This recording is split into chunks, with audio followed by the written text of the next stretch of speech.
Bismillahirrahmanirrahim. Assalamualaikum warahmatullahi wabarakatuh.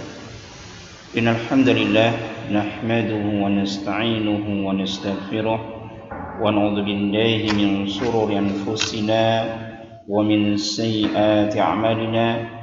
May yahdihillahu fala mudilla lahu wa may yudlilhu fala hadiya lahu.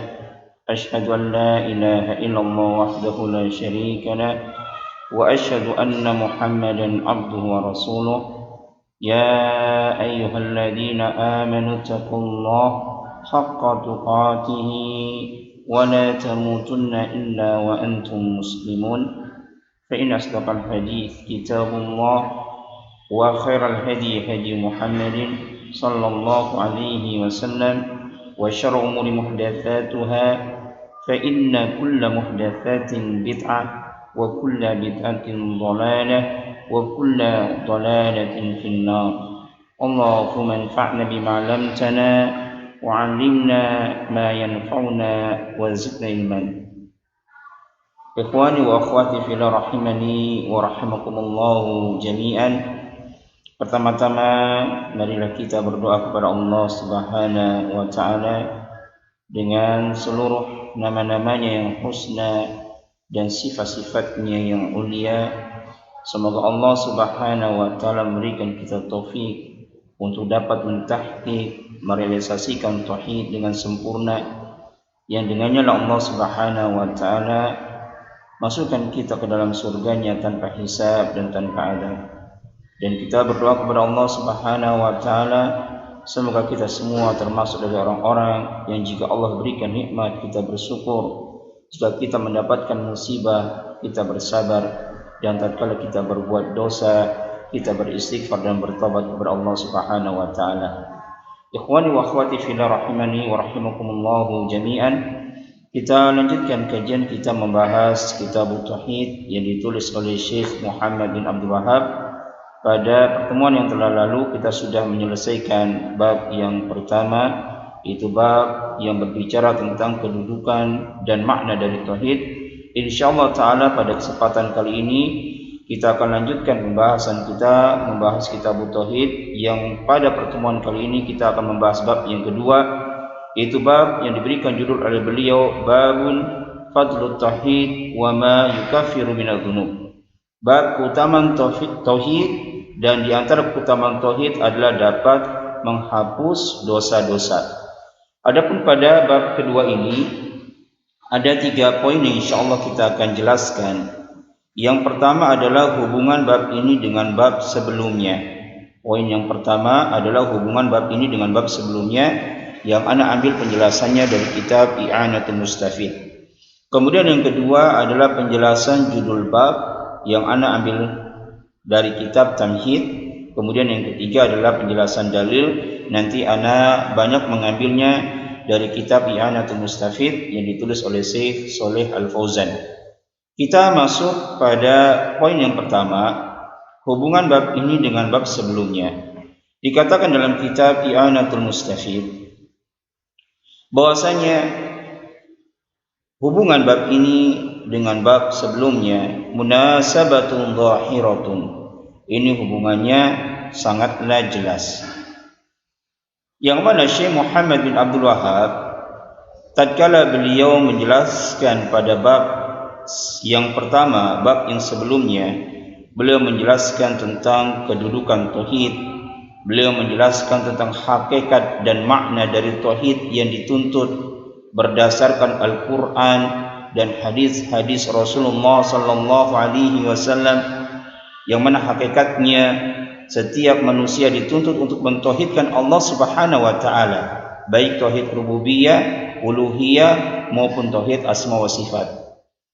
Maka sangatlah pas, sangatlah sesuai setelah bab yang pertama, setelah beliau menjelaskan tentang kedudukan dan hakikat dari tauhid, setelah beliau menjelaskan makna tauhid yang dituntut, yang kita harus mentauhidkan Allah Subhanahu wa taala ke dalam 3 jenis tauhid yang sudah kita jelaskan, maka sangatlah pas, sangatlah sesuai setelah itu beliau menyebutkan akan keutamaan tauhid. Apa tujuan beliau menjelaskan tentang keutamaan tauhid? Tujuannya adalah untuk mentargib, untuk memberikan motivasi, untuk mendorong seseorang agar dia lebih semangat lagi untuk mempelajari tauhid. Lianna syai'a idza arafat mazayahu atau idza urifat mazayahu fa inna an-nafsa tata'allaqu bihi wa tahrusu 'alaihi. Karena sesuatu apabila kita mengetahui keutamaan, keistimewaan yang dimiliki oleh sesuatu tersebut, tentunya jiwa ini akan selalu terkait dan semangat untuk memperoleh keistimewaan, keutamaan yang ada pada sesuatu tersebut.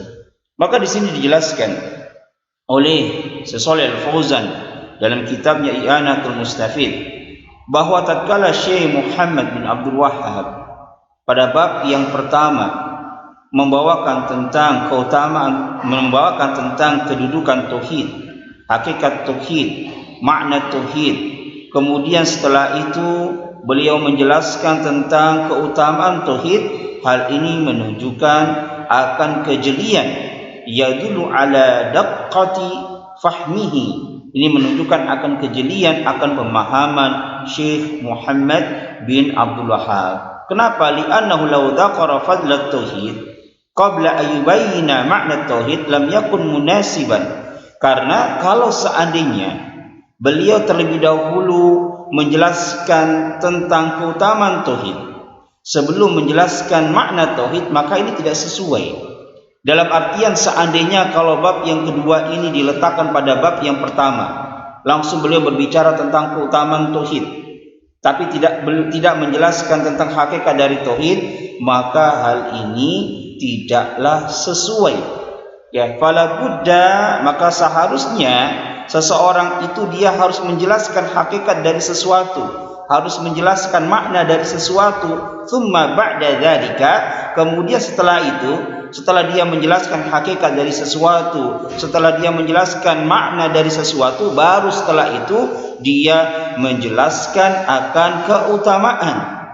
Adapun apabila seseorang dia menjelaskan keutamaan yang dimiliki oleh sesuatu, tapi dia tidak mengetahui hakikat dari sesuatu tersebut, maka hal tersebut adalah suatu perkara yang sia-sia. La yujdi syai'an, tidak ada manfaatnya sedikit pun. Maka kata beliau, dari sini kita dapat mengetahui kesalahan yang banyak dilakukan oleh para dai, oleh para penulis-penulis yang mereka memuji Islam dengan pujian yang banyak di muhadarah-muhadarah mereka, di kitab-kitab mereka. Wa hadza haqqun, ini benar, tidak salah. Akan tetapi ma huwal Islam awalan, tapi seharusnya yang mereka jelaskan terlebih dahulu apa itu Islam. Memuji Islam dengan pujian yang banyak di dalam tulisan-tulisan kita, di dalam muhadarah-muhadarah kita, hadza la ba'sa bihi wa hadza haqqun. Ini tidak masalah dan ini benar. Akan tetapi sudahkah kita menjelaskan Islam terlebih dahulu? Sudahkah kita menjelaskan Islam terlebih dahulu? Orang-orang yang mereka menjelaskan, memuji Islam, menjelaskan tentang keutamaan Islam dengan penjelasan yang banyak, dengan pujian yang banyak, tapi kalau mereka tidak menjelaskan ma huwal Islam, mereka tidak menjelaskan apa itu Islam, apa itu tauhid, maka yang seperti itu sia-sia. Fala yakfi annana namdahul Islam faqat. Gak cukup kita itu memuji Islam saja, gak cukup. Tapi la budda an tubayyana ma huwal Islam. Ma hiya haqiqatul Islam alladhi yunji minal kufri wa yadkhulu fi wa yudkhalu fi tauhid. Akan tapi harus kita menjelaskan apa itu Islam, apa itu hakikat dari Islam yang menyelamatkan diri kita dari kekufuran, yang menyebabkan seseorang itu masuk ke dalam tauhid. Tatkala dia mengucapkan syahadat la ilaha illallah, dia mengikrarkan dirinya kepada Islam. Apa itu Islam sejati, yang dia benar-benar Islam di sisi Allah Subhanahu wa taala, yang memasukkan dirinya ke dalam tauhid. yang menyelamatkan dia dari neraka dan masukkan dia ke dalam surga. Wa ma hiya nawaqidul Islam, dan dia pun harus mempelajari, mengetahui apa itu pembatal-pembatal Islam yang bisa menghapus keislaman seseorang, yang bisa mengeluarkan diri seseorang dari Islam. Dan dia pun harus mengajarkan mahiyya mukammilat, apa itu penyempurna Islam, apa yang dapat mengurangi kesempurnaan Islam. La budda min hada, maka hal ini semuanya harus kita jelaskan. Kita harus jelaskan hakikat Islam itu apa. Kita harus jelaskan hakikat Islam itu apa. Kita pun harus menjelaskan apa yang menyebabkan seseorang bisa keluar dari Islam. Kita pun harus menjelaskan apa yang bisa menyempurnakan keislaman seseorang, apa yang bisa mengurangi keislaman seseorang. Semuanya itu harus kita jelaskan. Adapun sekedar memuji, menyebutkan keutamaan biduni innaka tubainu haqiqatas syai' fa hadza khata'un 'adzim.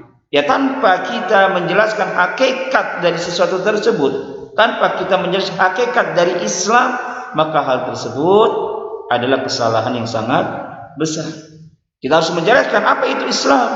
Al-Islam huwa ma ja'a bihi Rasulullah sallallahu alaihi wasallam wa kana alaihi sahabatu al-kiram wa kana alaihi al-qurunu al-mufaddalah. Jadi Islam itu adalah agama yang dengannya Rasulullah sallallahu alaihi wasallam datang. Agama yang dibawa oleh Rasulullah sallallahu alaihi wasallam, yang Rasulullah ajarkan kepada para sahabatnya, dan para sahabatnya mendakwahkan Islam tersebut sesuai dengan apa yang diajarkan oleh Rasulullah sallallahu alaihi wasallam, dan para sahabat ajarkan kepada para tabi'in dan seterusnya dari para ulama-ulama ahlus sunnah. Amma ma khalafa dzalika, adapun apabila menyelisih hal tersebut, menyelisih Islam yang dibawa oleh Rasulullah sallallahu alaihi wasallam, yang diajarkan kepada para sahabatnya, dan para sahabatnya mendakwahkan sesuai dengan apa yang diajarkan oleh Rasulullah sallallahu alaihi wasallam, begitu pula para tabi'in dan juga para ulama, apabila menyelisih mereka semua itu, falaysa minal Islam, maka yang seperti itu bukanlah Islam. Wa in kana sahibuhu yaddai annahu wal Islam, walaupun mungkin pelakunya menganggap bahwasanya itu adalah Islam. Maka dari sini kita dapat mengetahui kecerdasan, kejelian Syekh Muhammad bin Abdul Wahhab tatkala beliau menyusun bab-babnya dalam kitab tauhid dengan penyusunan yang sangat rapi. Kemudian kita masuk pada penjelasan poin yang kedua, yaitu penjelasan judul bab. Yang anak ambil ini dari kitab At-Tamhid karya Syekh Khalid Syekh. Beliau berkata, hadzal bab ini itu bab tentang keutamaan tauhid yang dapat menghapus dosa-dosa. Ini mencakup tauhid dengan 3 macamnya. Fa-tauhid bi anwa'ihi ats-tsalatsa lahu fadlun 'azimun ala ahlihi. Bahwasanya tauhid dengan 3 macamnya ini memiliki keutamaan yang besar bagi penganutnya, ala ahlihi, bagi orang-orang yang bertauhid dengan 3 tauhid ini. Wa min a'dhami fadlihi, dan di antara bentuk keagungan besarnya keutamaan tauhid, annahu bihi, bahwasanya tauhid itu tukaffiru dzunuba, ini dapat menghapus dosa-dosa. Fatauhidu yukaffiru dzunuba jami'an, la yukaffiru ba'dha dzunub duna ba'din. Dari tauhid ini, dengan catatan jika tauhidnya adalah tauhid yang sempurna, ini dapat menghapus seluruh dosa. Bukan hanya sekedar menghapus sebagian dosa saja, tapi dengan catatan, ya, jika tauhidnya adalah tauhid yang sempurna yang ada pada dirinya. Li'anna tauhid hasanatun 'azimatun, karena tauhid ini adalah merupakan kebaikan yang sangat besar. Jika seseorang memiliki tauhid yang sempurna, maka dia memiliki kebaikan yang sangat besar. La tuqabiluha ma'siyatun duna syirki, maka maksiat yang dibawa kesyirikan tidaklah akan mampu menghadapi kebaikan yang sangat besar yang dimiliki oleh syirik tersebut, oleh maksiat tersebut, ya. Maka kebaikan tauhid yang sangat besar itu, ya, cahayanya akan membakar atharatil kal maksiyah, asar-asar, ya, dari dosa-dosa maksiat. Yakni beliau menegaskan di sini idza kamula dzalikan nur, dengan catatan apa? Idza kamula dzalikan nur, jika cahaya tauhid ini sebenar-benar sempurna. Apabila seseorang memiliki tauhid dengan tauhid yang sempurna, cahaya tauhidnya adalah cahaya yang sempurna, maka dia akan ahraqa, akan menghancurkan, membakar atharatil kal ma'siyah, yakni idza kamula dzalikan nur, jika sempurna tauhidnya. Hadza huwal maqsud, maka ini adalah maksud dari perkataan beliau Syekh Muhammad bin Abdul Wahhab, babun fadlut tauhid wa ma yukafiru minadz dzunub, yakni faman kammala at-tauhid bi anwa'ihi ats-tsalatsa fa innahu tukaffiru anhu dzunuba, yakni barang siapa yang dia menyempurnakan tauhidnya dengan tiga jenis macam tauhid, maka tauhid yang ada pada dirinya akan menghapuskan dosa-dosanya. Fa kullama zadat tauhid muhyi minadz dzunubi bimiqdari 'azamihi, jadi sebanyak bertambahnya tauhid, kesempurnaan tauhid yang ada pada dirinya, maka sekadar itulah dosa yang akan dihapus oleh tauhid. Semakin seseorang dia bertambah kesempurnaan tauhidnya, maka sebanyak itulah ukuran penghapusan dosanya, dan dia akan mendapatkan keamanan di dunia dan di akhirat bimiqdari a'zamihi, ya, sekadar dari kesempurnaan tauhid yang ada pada dirinya. Wa kullama zada al-'abdu fi tahqiqit tauhid, dan tatkala seorang hamba ini bertambah di dalam mentahqiq tauhid dengan sempurna, maka dia akan dihadapkan oleh Allah Subhanahu wa taala untuk masuk ke dalam surga, didukhulil jannah ala ma kana alaihi minal amal, bagaimanapun bentuk amalnya. Jadi para ikhwani wa akhwati fillah rahimani wa rahimakumullah jami'an, ya, ukuran penghapusan dosa yang kita miliki, ukuran keamanan yang kita akan dapati, ini dilihat dari kadar besar dan kecilnya tauhid yang ada pada diri kita. Dan tidak mungkin kita dapat menyempurnakan tauhid yang ada pada diri kita serta mengamalkan tauhid yang ada pada diri kita kecuali kita mempelajarinya dengan penuh keikhlasan kepada Allah Subhanahu wa taala. Kita berusaha untuk mengamalkannya dan mendakwahkannya karena Allah Subhanahu wa taala. Ini penjelasan judul bab sebagaimana yang dijelaskan oleh Syekh Al-Syekh dalam kitabnya At-Tamhid. Baik, sekarang kita masuk pada poin yang ketiga, yaitu penjelasan dalil. Syekh Muhammad bin Abdul Wahhab membawakan beberapa dalil dari Al-Quran maupun As-Sunnah yang menunjukkan akan keutamaan tauhid. Yang pertama adalah surat Al-An'am ayat 82, yang mana Allah Subhanahu wa taala berfirman, alladzina amanu wa lam yalbisu imanahum bidzulmin ulaika lahumul amnu wa hum muhtadun. Orang-orang yang mereka beriman dan tidak mencampur adukan keimanan mereka dengan kezaliman, mereka adalah ulaika lahumul amnu, mereka adalah orang-orang yang mendapatkan keamanan, wa hum muhtadun, dan mereka mendapatkan petunjuk. Firman Allah Subhanahu wa taala, alladzina amanu, yakni alladzina wahhadullaha wa akhlasu lahu al-ibadah. Alladzina amanu, orang-orang yang beriman, yakni orang-orang yang mereka mentauhidkan Allah dan mengikhlaskan peribadahan hanya kepada Allah Subhanahu wa taala. Walam yalbisu imanahum bidzulmin, dan mereka tidak mencampur adukan tauhid mereka. Mereka tidak mencampur adukan keimanan mereka bidzulmin, dengan kezaliman.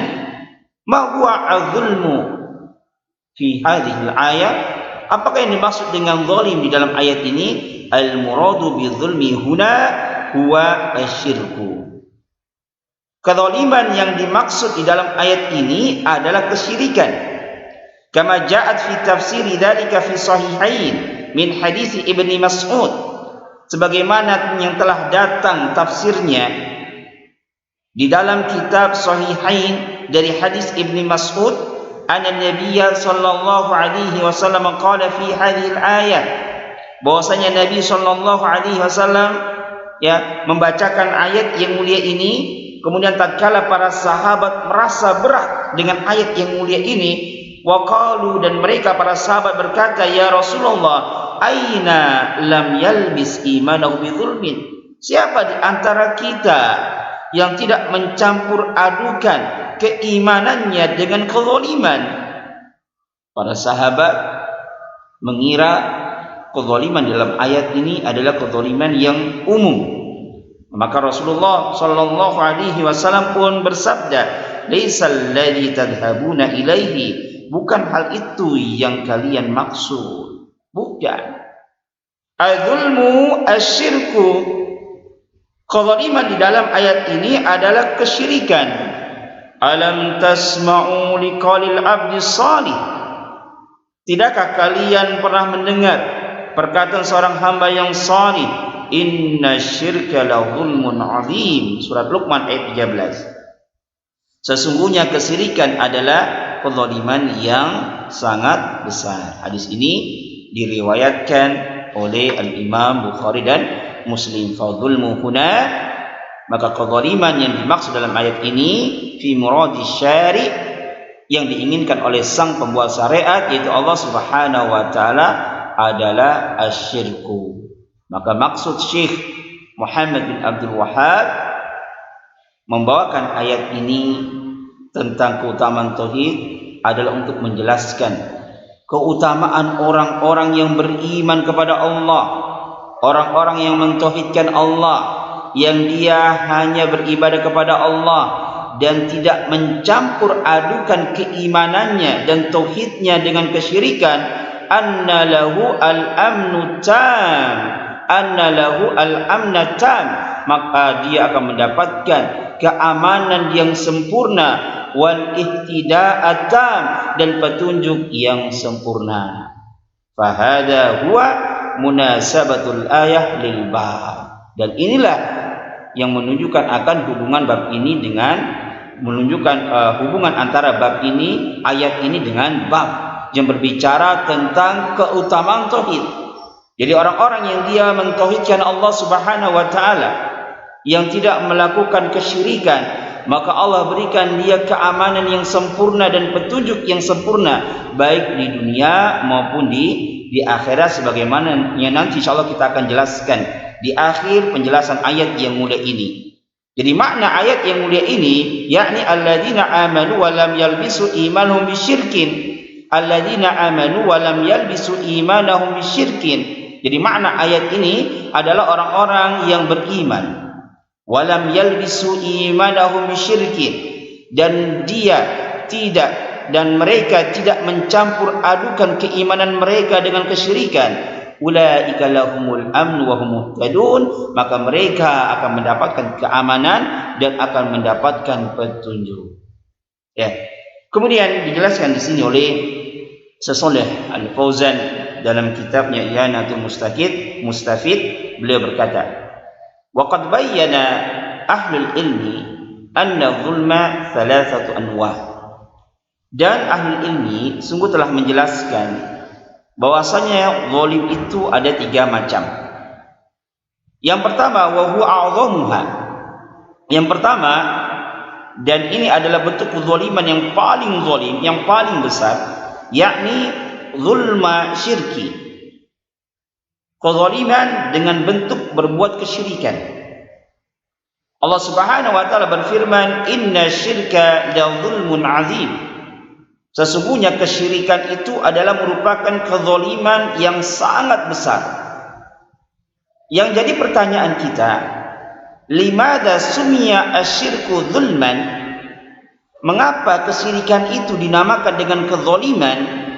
Al-jawab, li'anna dzulma fil asli wad'u syai' fi ghairi mawdi'ihi.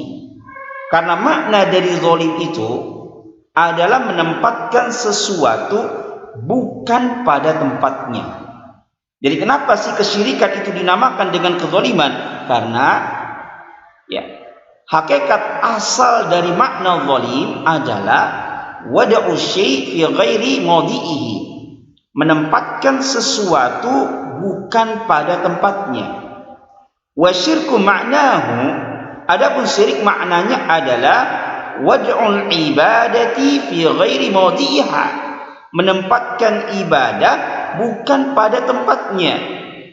Seseorang yang seharusnya dia beribadah kepada Allah Subhanahu wa taala, yang seharusnya dia beribadah kepada Allah Subhanahu wa taala, namun tatkala dia palingkan peribadatan tersebut kepada selain Allah, berarti hakikatnya dia telah menempatkan sesuatu bukan pada tempatnya. Yang seharusnya dia beribadah kepada Allah, tapi kok dia beribadah kepada selain Allah, maka berarti dia telah berbuat kezaliman, menempatkan sesuatu bukan pada tempatnya. Dia memalingkan peribadahan kepada selain Allah Subhanahu wa taala yang seharusnya dia tujukan kepada Allah Subhanahu wa taala. Inilah kesyirikan. Oleh karena itulah dinamakan dengan kezaliman.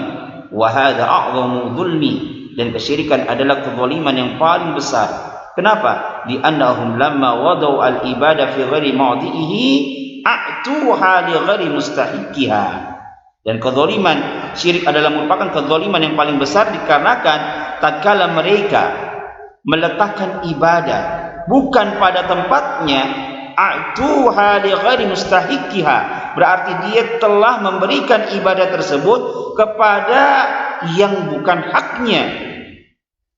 Dan hakikatnya mereka wasawwau al-makhluq bil khaliq, mereka hakikatnya telah menyamakan makhluk dengan Al-Khaliq, sang pencipta yang maha sempurna. Dan hakikatnya mereka sawwaw ad-dha'if bil qawi, menyamakan zat yang lemah, makhluk adalah lemah, disamakan dengan bil qawi, zat yang maha perkasa, yang maha kuat, yang tidak ada sesuatu pun yang dapat melemahkan Allah Subhanahu wa taala. Wa hal ba'da hadza dzulmun? Apakah setelah ini ada kezaliman yang lebih besar? Tatkala seseorang yang dia melakukan kesyirikan, berarti dia telah menempatkan ibadah bukan kepada yang haknya. Berarti dia telah menyamakan Al-Khaliq dengan makhluk, menyamakan makhluk dengan Khaliq. Makhluk, khuliqal insanu dha'if. Allah ciptakan manusia dalam keadaan lemah. Begitu juga dengan makhluk-makhluk yang lainnya lemah. Kok disamakan dengan Allah Subhanahu wa taala?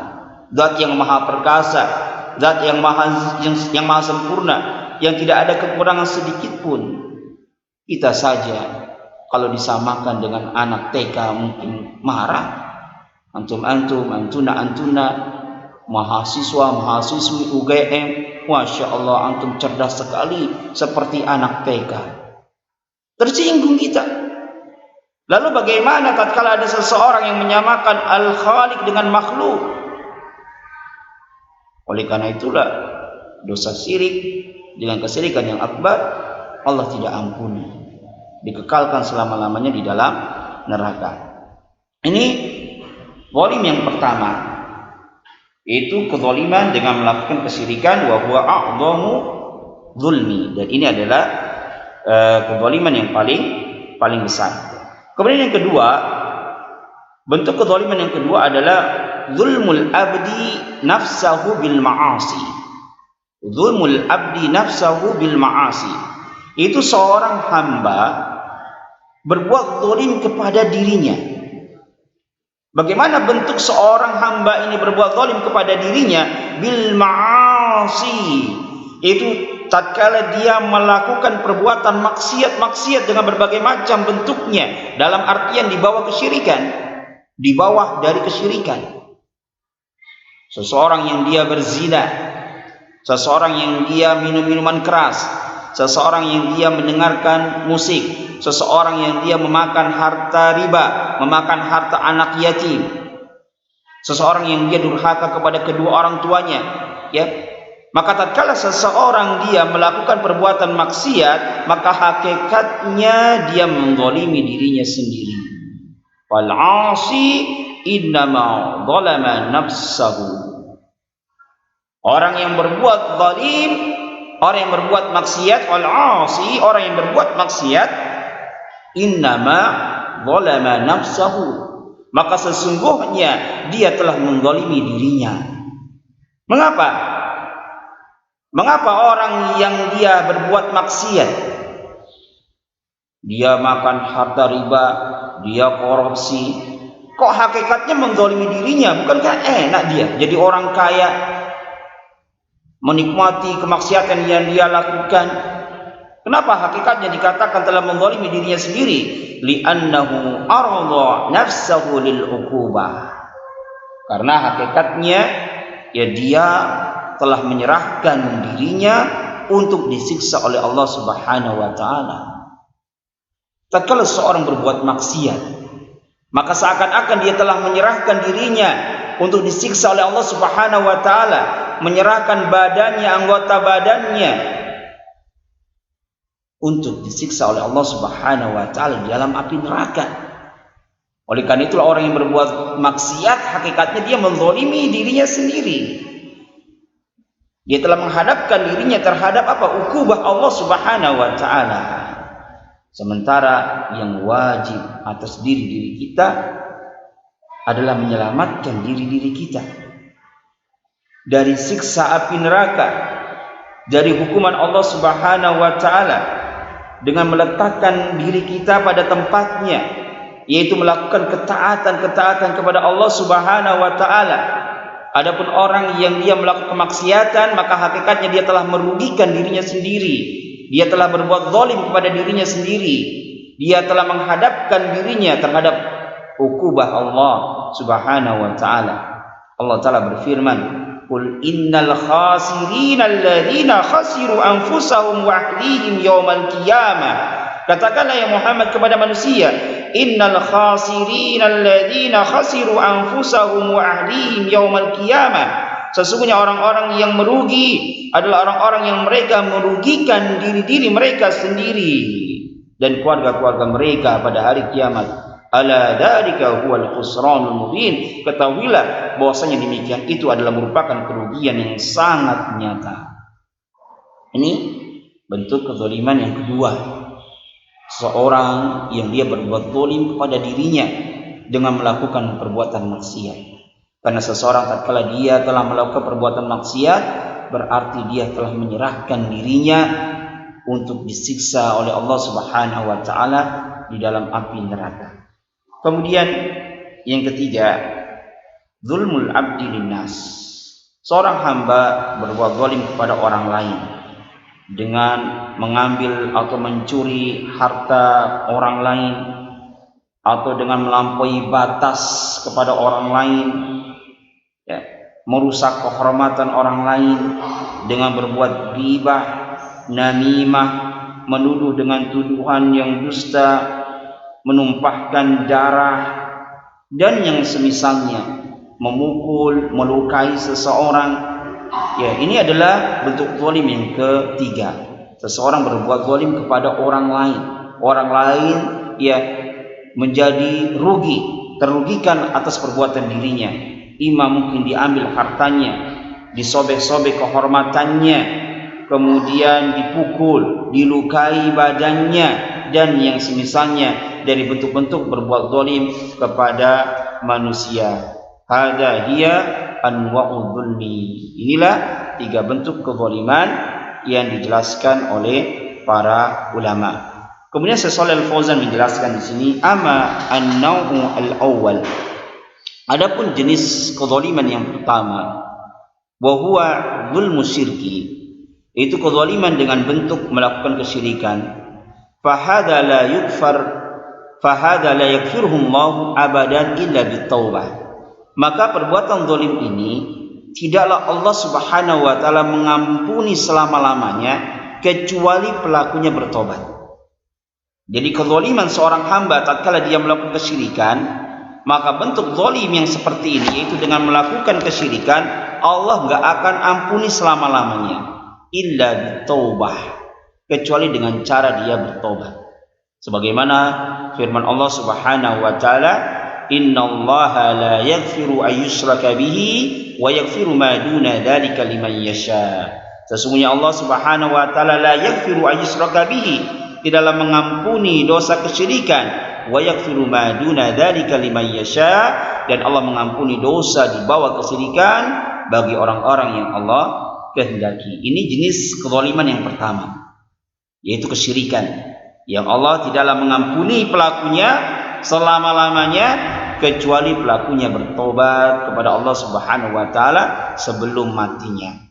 Wa amma nau'us tsalits, adapun jenis kezaliman yang ketiga, yakni zulmul abdi linnas, wa huwa zulmul abdi linnas, yaitu seorang menzalimi orang lain, fa hadza la yatrukullahu minhu syai'an, maka Allah sama sekali tidak akan meninggalkan darinya sedikit pun. Dari orang yang berbuat zalim Allah tidak akan tinggalkan. Dalam artian la budda minal qisas, harus ada yang namanya qisas, kecuali orang yang dizalimi ini memaafkan. Jadi bentuk kezaliman yang kedua ini, yang ketiga ini, yaitu seseorang tatkala dia berbuat zalim kepada manusia, maka Allah tidak akan tinggalkan darinya sedikit pun. Dalam artian orang ini, orang yang berbuat zalim ini harus nanti dikisos. Dia harus bertanggung jawab atas perbuatannya yang menzalimi orang lain. Illa, kecuali orang yang dizaliminya itu mengampuni, memaafkan dirinya. Ja'a fil hadis, datang sebuah hadis dari Rasulullah sallallahu alaihi wasallam, beliau bersabda, la ta'adanna, atau kama qala Rasulullah sallallahu alaihi wasallam, al-huququ ila ahlihi, akan ditunaikan hak-hak kepada yang berhak mendapatkannya yaumal qiyamah, pada hari kiamat. Hatta yuqala li syatil jalha minasyati qarna, ya sampai nanti dituntun untuk kambing yang tidak memiliki tanduk dari kambing yang memiliki tanduk. Asyatu al-jalha ini adalah kambing yang dia tidak memiliki tanduk. Idza natohatha bikuruniha, apabila kambing yang memiliki tanduk menanduk dirinya, menanduk kambing yang tidak memiliki tanduk, labudda minal qisas yaumal qiyamah, maka harus ada padanya al-qisas pada hari kiamat.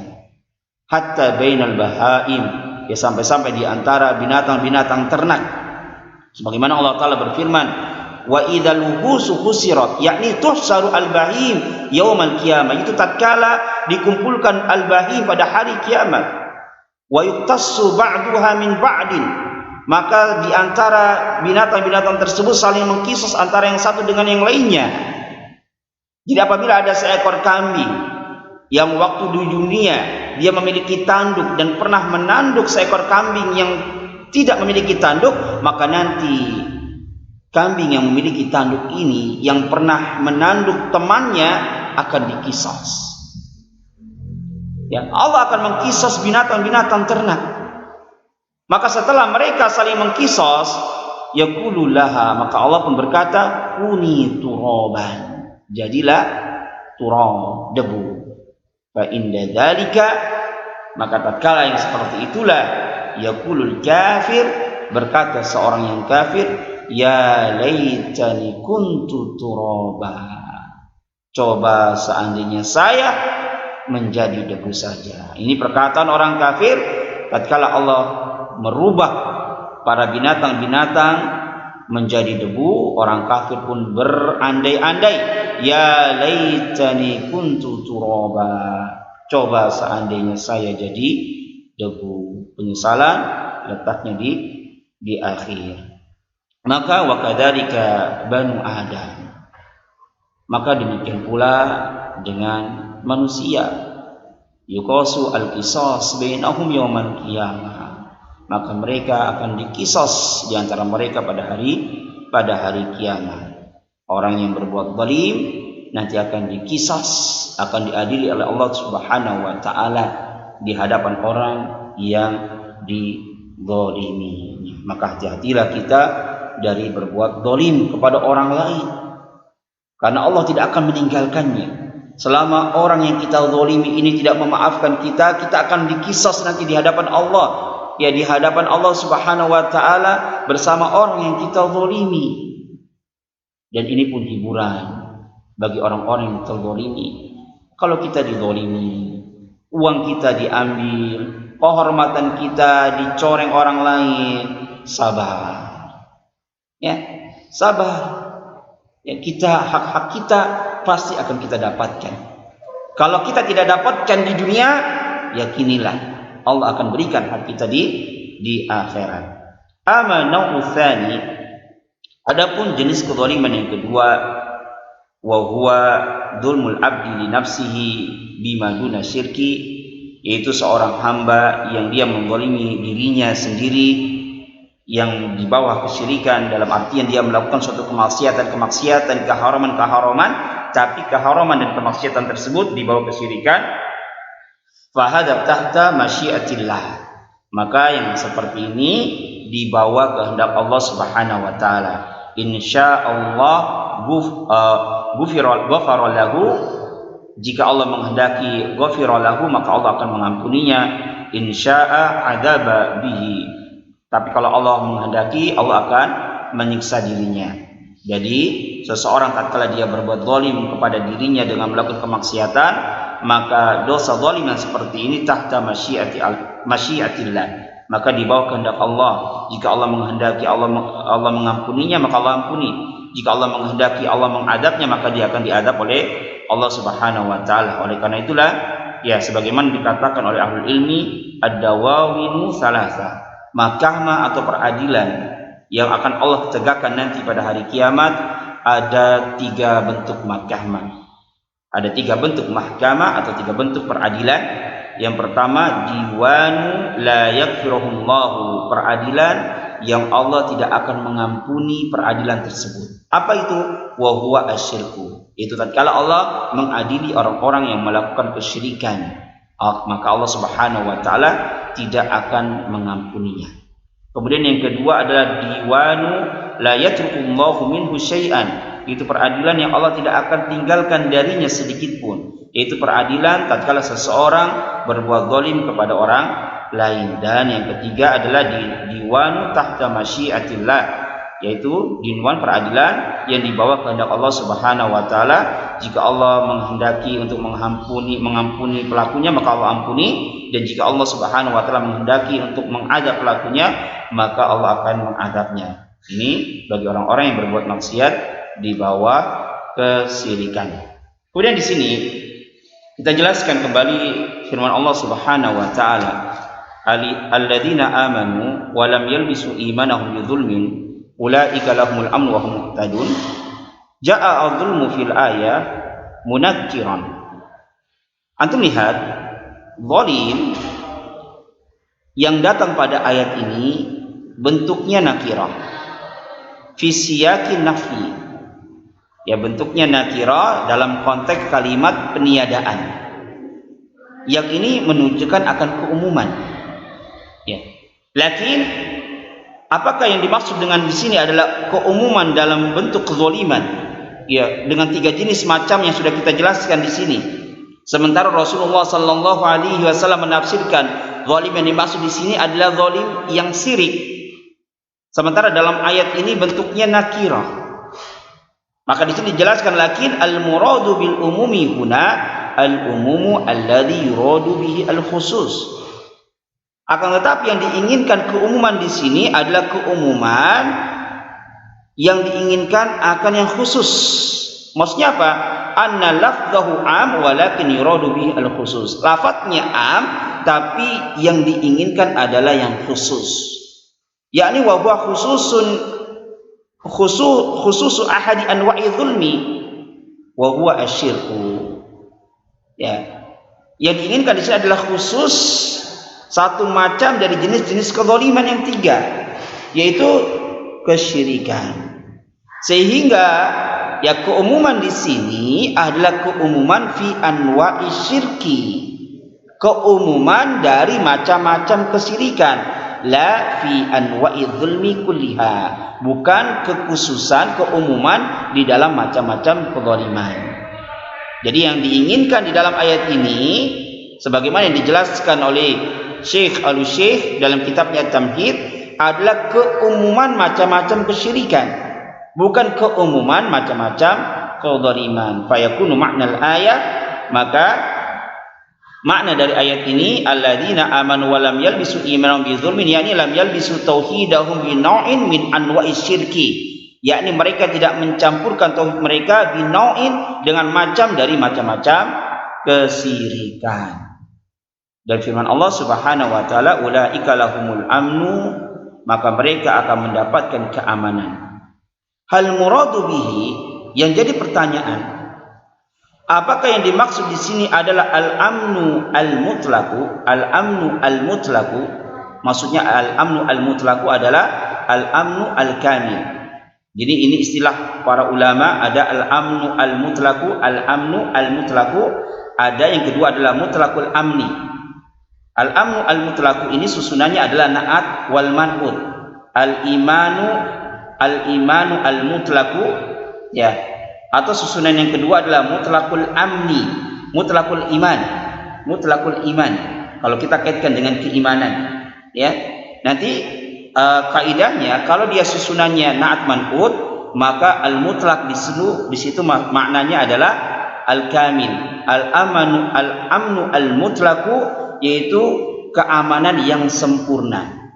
Hal muradu bihi, apakah yang dimaksud di sini adalah al-amnu al-mutlaq, keamanan yang mutlak dalam artian keamanan yang sempurna, yakni annahum la yu'adzabuna abadan, yakni dia atau mereka yang bertauhid, yang tidak mencampur adukan keimanan mereka dan kesyirikan, tidak akan diazab selama-lamanya sama sekali.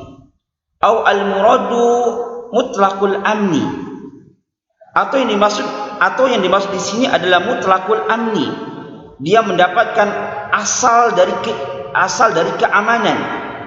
Ya, asal dari keamanan dia sudah dapatkan, tapi dia dapatkannya enggak sempurna. Namun asal dari keamanannya, aslu keamanan dia telah mendapatkan, tapi enggak sempurna. Maknanya apa? Annahum in udhibu fala budda ayadkhulul jannah. Maknanya seandainya mereka ini disiksa, tapi tetap mereka akan masuk ke dalam surga. Yang pertama, al-amnu mutlak, aman yang sempurna. Maksudnya apa? Aman sama sekali enggak disiksa, langsung masuk ke dalam surga. Atau ini maksud dengan ayat ini adalah mutlaqul amni. Maksudnya apa? Dia disiksa tapi dia aman dari kekekalan disiksa oleh Allah Subhanahu wa taala. Dia aman dari kekekalan disiksa. Seandainya dia disiksa tapi dia enggak kekal. Aman di sini adalah aman dari kekekalan disiksa di dalam api neraka. Soal yang jadi pertanyaan dalam ayat ini, mana yang dimaksud? Apakah al-amnu al-mutlaqu, keamanan yang mutlak, keamanan yang sempurna, yang pelakunya dia tidak akan disiksa selama-lamanya, atau yang dimaksud adalah mutlaqul amni, dia mendapatkan aslu keamanan, yaitu aman dikekalkan di dalam neraka, aman disiksa di dalam api neraka selama-lamanya. Ya, dia akan seandainya disiksa, maka dia akan dikeluarkan dari neraka dan dimasukkan ke dalam surga. Di antara dua kemungkinan ini, ya, apakah jawabannya? Al-jawabu al-ayah muhtamilah. Maka jawabnya ayat ini mengandung ini dan itu. Dalam artian bisa bermakna al-amnu al-mutlaq, bisa bermakna mutlaqul amn. Ya, innahu idza kana al-iman kamilan, yakni jika keimanannya sempurna, lam yukhalidhu maksiyatun, yang kemaksiatan tidak mencampuri keimanannya. Jadi jika keimanan yang sempurna, dalam artian dia tidak melakukan kesyirikan, jelas. Ya, karena kezaliman yang dimaksud di sini adalah kesyirikan. Plus dia pun tidak mencampurkan keimanannya dengan kemaksiatan. Jadi keimanannya benar-benar sempurna. Di samping dia menjauhi kesyirikan, dia pun menjauhi kemaksiatan. Fal amnu amnun mutlak. Maka orang yang seperti ini mendapatkan keamanan dengan aman yang mutlak, ai kamil, sempurna.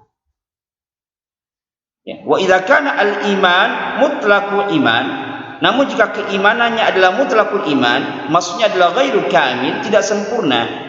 Jadi keimanannya tidak sempurna. Dia menjauhi berbagai macam bentuk kesyirikan, baik besar maupun kecil. Dia menjauhi berbagai macam bentuk kezaliman. Dia menjauhi berbagai macam bentuk kesyirikan, baik besar maupun kecil. Tapi dia masih melakukan perbuatan dosa besar. Dia masih suka menyakiti orang lain. Maka orang yang seperti ini, ya,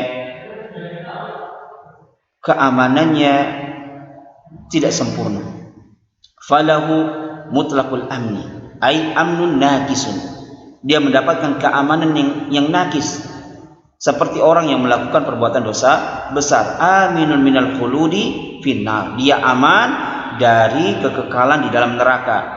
Wa ghairu amin minal adab. Bukan aman dari adab, tapi dia aman dari kekekalan di api neraka, bukan aman dari bukan aman dari azab Allah Subhanahu wa taala.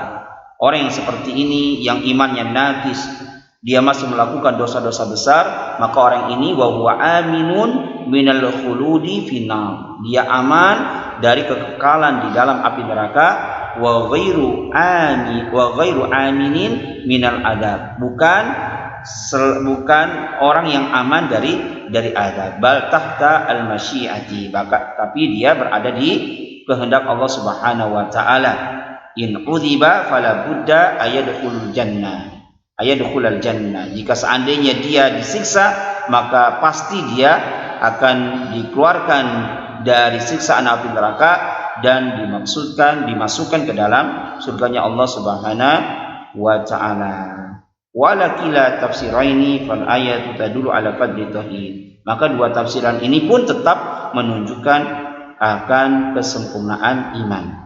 Wa annahu amana minal adab imma mutlaqan, ya, bahwasanya orang yang tidak mencampur adukan keimanan mereka dengan kezaliman, dia akan mendapatkan keamanan, keamanannya secara mutlak, ya, dia tidak akan disiksa selama-lamanya oleh Allah Subhanahu wa taala, atau mungkin dia mendapatkan mutlaqul am, ya, dia mendapatkan aslu dari keamanan tersebut, yaitu dia tidak akan dikekalkan selama-lamanya di dalam api neraka. Firman Allah Subhanahu wa taala, wa qauluhu taala wa hum muhtadun. Dan mereka itu orang-orang yang beriman yang tidak mencampur adukan keimanan mereka dengan kesyirikan, wa hum muhtadun. Mereka akan mendapatkan petunjuk. Ai fid dunya ila syar'illah ila syar'illahi bil ilmi an-nafi wal amal salih. Yaitu mereka akan mendapatkan petunjuk di dunia, ya, ila syar'illahi ta'ala bil ilmi nafi, untuk mengenal syariat Allah Subhanahu wa taala dengan ilmu yang bermanfaat, wal amali salih, dan amal yang salih. Dan tidaklah amal itu dikatakan salih kecuali terkumpul dua syarat: ikhlasun lillah, ikhlas karena Allah Subhanahu wa taala, mutaba'atun li Rasulillah sallallahu alaihi wasallam, dan ittiba kepada Rasulullah sallallahu alaihi wasallam. Fal ittida'u bil ilmi nafi hidayatul irsyad. Maka petunjuk, tatkala seseorang Allah berikan petunjuk di dunia dengan diberikan ilmu yang bermanfaat, maka ini adalah merupakan hidayah irsyad. Wal ihtida'u bil amali salih, dan tatkala Allah Subhanahu wa taala memberikan petunjuk baginya dengan amal yang salih, maka ini adalah hidayatun taufik. Yang permasalahan di hidayah insyaallah nanti akan ada penjelasannya tatkala kita membahas firman Allah Subhanahu wa taala, babu qaulillahi taala innaka latahdi man ahbabta walakinnallaha yahdi man yasha. Insyaallah taala akan datang penjelasannya. Kemudian orang-orang yang beriman yang mereka tidak mencampur adukan keimanan mereka dengan kesyirikan, selain mendapatkan petunjuk di dunia berupa ilmu yang bermanfaat dan amal yang saleh, wa hum muhtaduna fil akhirati ilal jannah. maka mereka pun akan mendapatkan petunjuk di akhirat. Ditunjuki oleh Allah Subhanahu wa taala kemana? Ke surganya Allah Subhanahu wa taala. Kama qala ta'ala fi ashabil jahim. Sebagaimana Allah taala berfirman tentang para penduduk-penduduk neraka, ahlu neraka. Allah berfirman kepada para malaikatnya dalam surat As-Saffat ayat 22 sampai 23, "Uhsurul ladzina zalamu wa azwajahum wa ma kanu ya'buduna min dunillahi fahduhum ila siratil jahim." Fahduhum ila siratil jahim. Lihat firman Allah Subhanahu wa taala surah As-Saffat ayat 22 sampai 23 yang Allah memberikan petunjuk kepada orang-orang yang melakukan kesyirikan, diberikan petunjuk untuk menuju neraka jahanam. Allah Ta'ala berfirman, memerintahkan kepada para malaikatnya, "Uhsurul ladzina zalamu." Kumpulkanlah orang-orang yang mereka telah berbuat zalim, wa azwajahum, dan juga teman-teman sejawat mereka, wa ma kanu ya'buduna min dunillah, dan apa-apa yang dahulu mereka sembah dari selain Allah Subhanahu wa taala. Fahduhum ila siratil jahim. Tunjukilah mereka kepada jalan neraka jahanam. Fahadihi hidayatul akhirah wa hiya lil ladzina zalamu ila siratil jahim. Ini fahadihi adalah bentuk hidayah di akhirat, yaitu hidayah petunjuk untuk orang-orang yang zalim, agar mereka digiring, ditunjukkan jalan menuju neraka jahanam. Fayakunu muqabiluha, maka mafhum mukhalafah dari ayat ini kebalikannya, annal ladzina amanu wa lam yadhlimu yahduna ila siratin na'im. Maka kebalikannya berarti orang-orang yang mereka beriman dan tidak berbuat zalim, mereka akan diberikan petunjuk ila siratin na'im, kepada jalan untuk menuju surga. Tatkala dalam firman Allah surat As-Saffat ayat 22 sampai 23, Allah Subhanahu wa taala akan menggiring, menunjukkan kepada orang-orang yang melakukan kesyirikan kepada jalan neraka jahanam, maka kebalikan dari hal tersebut berarti orang-orang yang beriman, yang mereka tidak melakukan kesyirikan, akan Allah berikan petunjuk ila siratin na'im, kepada jalan surganya Allah Subhanahu wa taala. Munasabatul ayah li tarjamah, hubungan ayat ini dengan bab yang kita sampaikan terkait dengan keutamaan tauhid. Beliau bawakan firman Allah Subhanahu wa taala surat Al-An'am ayat 82. Dalam ayat yang mulia ini bahwasanya orang-orang yang bertauhid, al-muwahhidu alladzi lam yalbisu tauhidahu bisyirkin yu'tihillahu mazitaini. Orang-orang yang bertauhid, yang tidak mencampur adukan ketauhidan mereka dengan kesyirikan, maka Allah Subhanahu wa taala akan memberikan kepada orang tersebut dua keistimewaan. Al-maziyatul ula, keistimewaan yang pertama adalah al-amnu fid dunya. Dia akan mendapatkan keamanan di dunia. Bagaimana bentuknya? Dijelaskan oleh Syekh Al-Syekh dalam kitabnya At-Tamhid, yakni amanul qalbi wa adamu hazani ala ghairillahi ta'ala. Dia akan diberikan rasa aman dalam hatinya. Tidak ada rasa kesedihan pada dirinya kepada selain Allah Subhanahu wa taala. Allah akan berikan rasa aman dalam hatinya. Dia akan merasa tentram. Bagaimanapun kondisi yang menimpa dirinya, maka dia akan merasa tenang dengan Allah Subhanahu wa taala. Dia yakini kehidupan di dunia ini hanyalah ujian saja. Dapat nikmat, dapat musibah, suatu perkara yang sama. Musibah ujian, nikmat ia ujian. Maka orang yang benar-benar bertauhid, beriman kepada Allah Subhanahu wa taala, meyakini hal tersebut.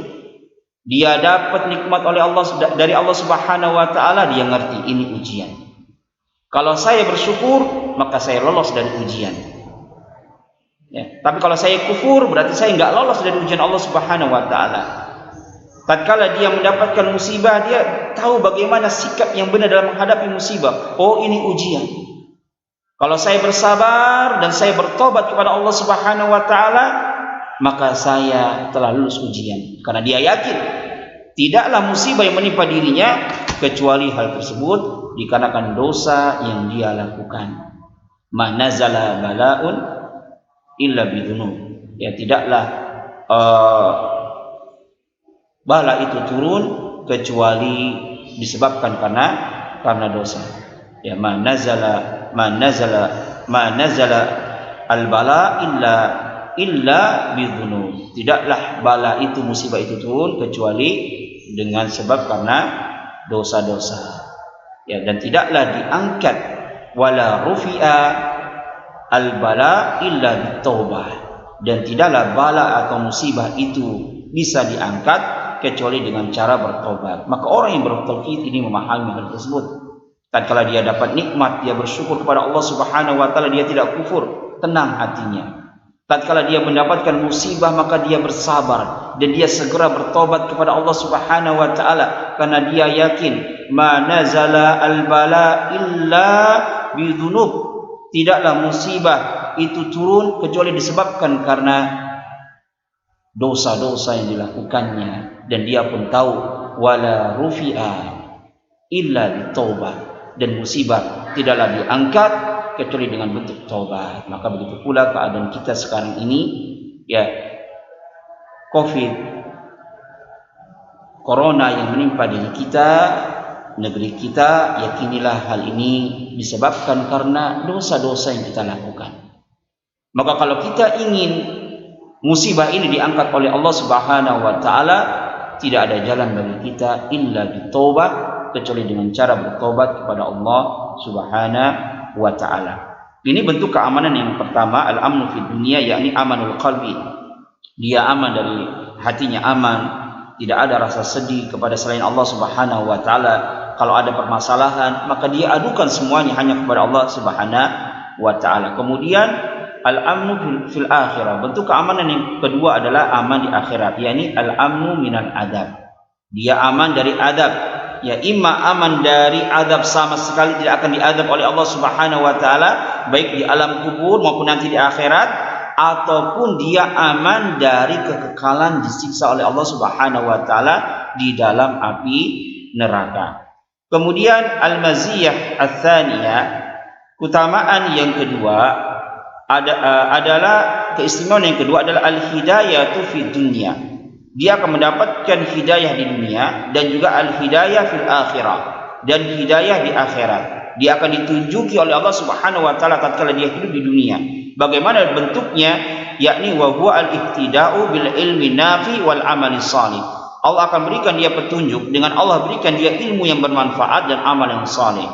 Adapun al-hidayatu fil akhirah, petunjuk Allah di akhirat yang Allah berikan kepada orang-orang yang beriman, walam yalbisu imanahum bidzulmin, yang tidak mencampur adukan keimanan mereka dengan kedzaliman, adalah al-ihtida'u ilal jannah. Maka Allah Subhanahu wa taala akan menunjuk dia menuju jalan ke surga. Baik, kita masuk pada dalil yang kedua yang dibawakan di sini oleh Syekh Muhammad bin Abdul Wahhab an Ubadah bin Samit, dari sahabat yang mulia Ubadah bin Samit.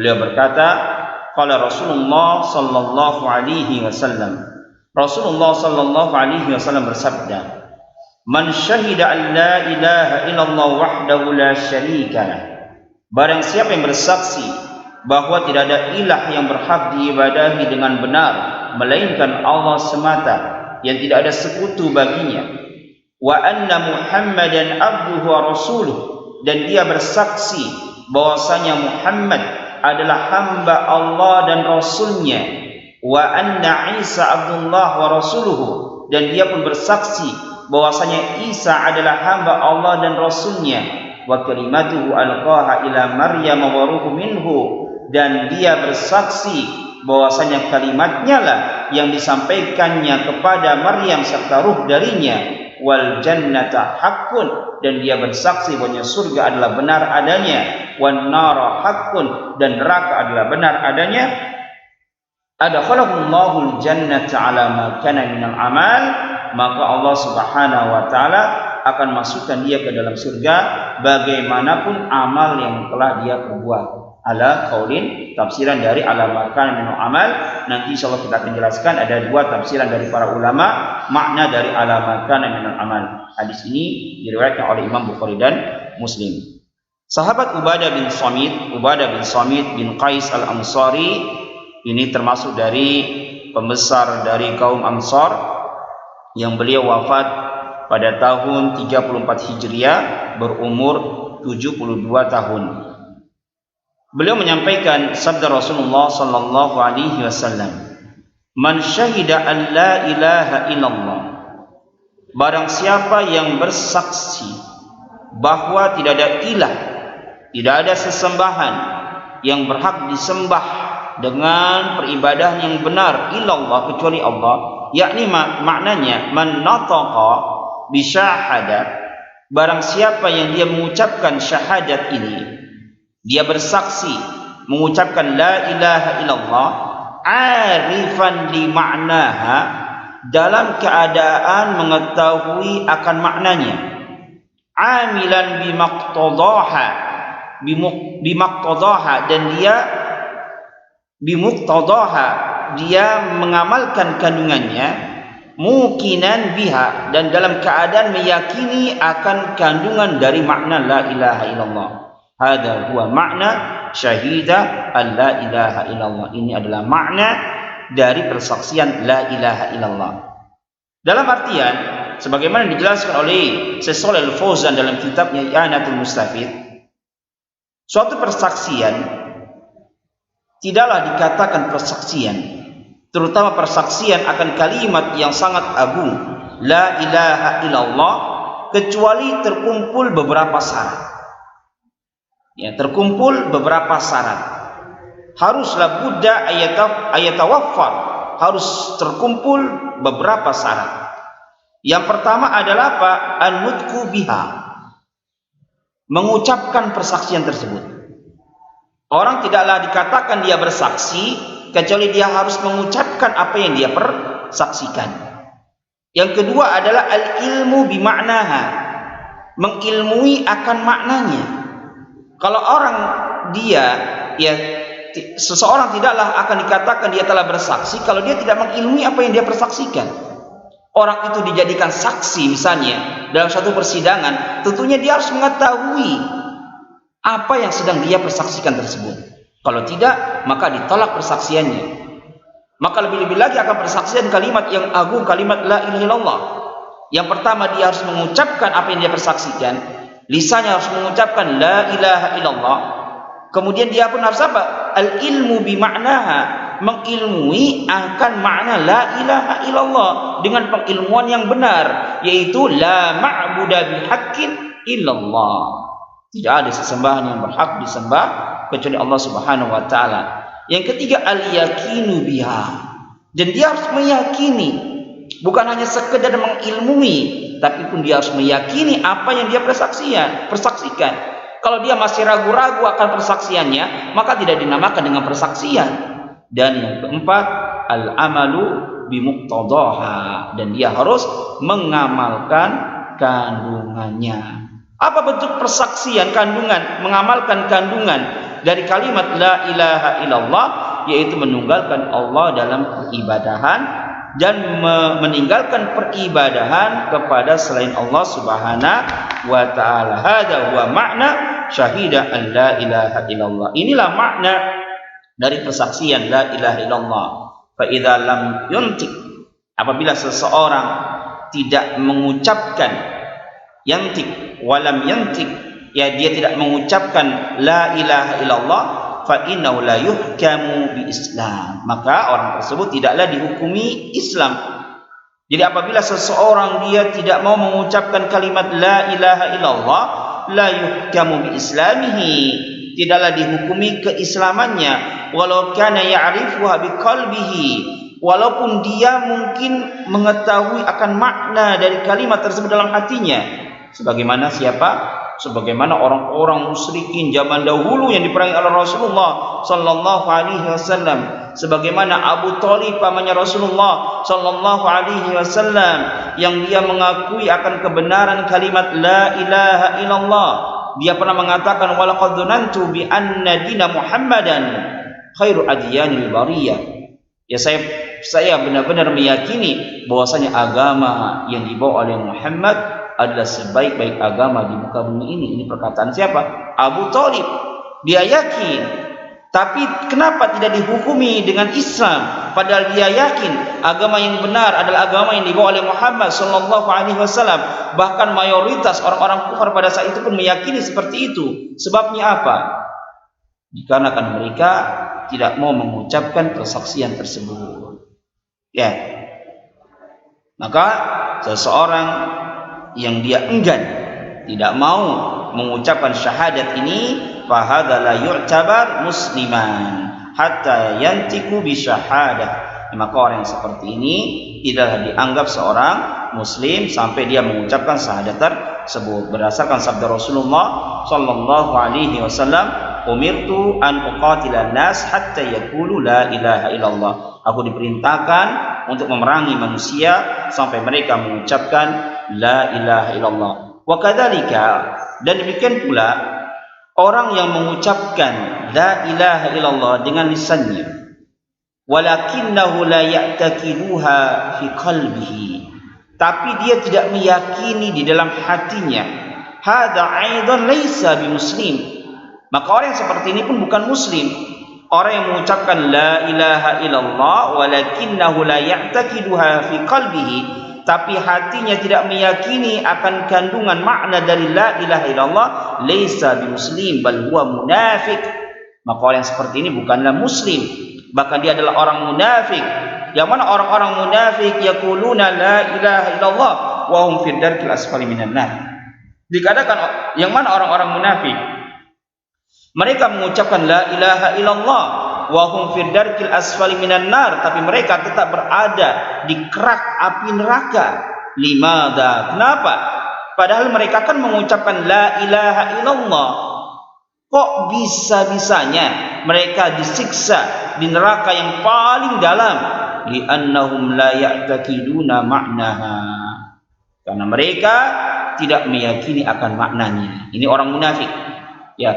Wa amma ubadul kubur, wa amma ubadul kubur al-yaum, adapun para penyembah kubur pada hari ini, yaquluna la ilaha illallah bi alsinatihim, mereka mengucapkan la ilaha illallah ya dengan lisan-lisan mereka, lakinnahum la ya'maluna bi muqtadaha, tapi mereka tidak mau mengamalkan kandungannya. Bal ya'buduna al-kubur wa ya'buduna awliya was-salihin, tapi mereka malah menyembah kuburan-kuburan orang soleh atau orang-orang yang dianggap soleh.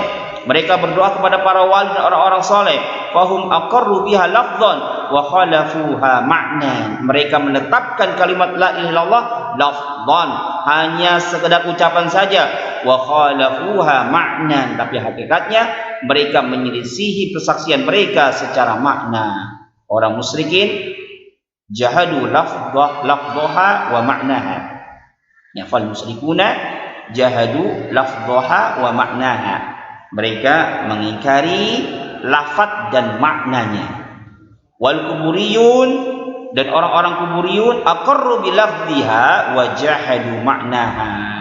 Orang-orang kuburiyun mereka menetapkan lafaznya namun menolak maknanya. Hum sawaun la farqa bainahum abadan. Maka mereka sama saja, enggak ada bedanya di antara mereka selama-lamanya. Begitu pula dengan orang-orang munafik, ya, yang mana mereka mengucapkan la ilaha illallah tapi mereka tidak mengimani dalam hati-hati mereka. Hum sawa, ya, mereka pun sama. Bal hum syarrun minal kuffar, bahkan mereka ini lebih jelek dari orang-orang kufar. Yang Allah Ta'ala berfirman tentang orang-orang munafik, innal munafikina fid darkil asfali minan nar walan tajida lahum nasira. Sesungguhnya orang-orang munafik berada di keraknya api neraka dan dia tidak akan mendapatkan walan tajida lahum nasiran, dan kamu tidak akan mendapatkan untuk mereka seorang penolong pun. Falhasil, intinya bahwasanya kalimat la ilaha illallah kalimatun azimah, adalah kalimat yang agung. Lakin la budda ayatawaffar, akan tetapi orang yang mengucapkannya harus terkumpul beberapa syarat. Yang pertama, an-nutqu biha, dia harus mengucapkannya. Yang kedua, al-ilmu wal yakinu bi ma'naha, dia harus mengilmui dan meyakini akan maknanya. Dan yang ketiga adalah al-amalu bi muqtadaha, dan dia mengamalkan kandungan dari persaksian la ilaha illallah. Sabda Rasulullah sallallahu alaihi wasallam, wahdahu la syarikalah. Man syahida an la ilaha illallah wahdahu la syarikalah, wahdahu la syarikalah, ini kalimatani ji'a bihima litakid. Dua kalimat yang didatangkan ya untuk memberikan takkid, taukid, penegas akan kalimat la ilaha illallah. Wahdahu ini takkid li itsbat. La ilaha illallah di dalamnya ada dua unsur, ada dua rukun, yaitu nafyu dan isbat.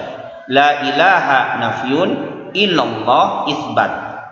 Kalimat wahdahu la syarikalah ini, dua kalimat ini didatangkan untuk menekankan makna dari kalimat la ilaha illallah. Kalimat wahdahu ini ta'kidun lil isbat. Wahdahu ini memberikan penekanan pada kalimat illallah.